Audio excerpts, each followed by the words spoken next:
But you admitted that all your no, work with Capital Edge was related to tribal tax credits, and it is clear from the Treasury and the IRS that that's a scam. They don't exist.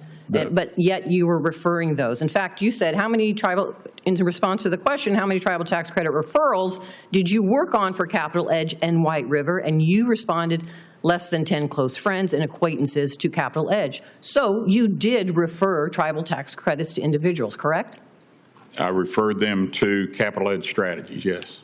Okay, so knowing that they're illegal, and the IRS has said they are illegal, how do you stand here before this committee and tell the chairman just a few minutes ago that you have no conflict of interest? We've asked the IRS to investigate these tribal tax credits and the scam and the companies that were involved, and some of the companies allegedly that were involved were White River Energy Corporation, a company that you received compensation for. Isn't that correct? No.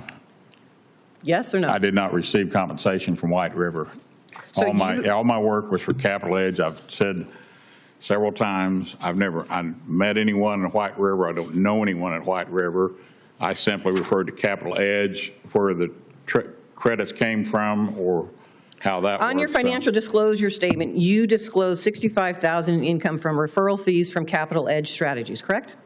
I believe that's correct. The financial disclosure stated that the source of the income was White River Energy Corporation, correct? That was what OGE wanted to know. That's what you filled out. That's what you filled out. My understanding was that they...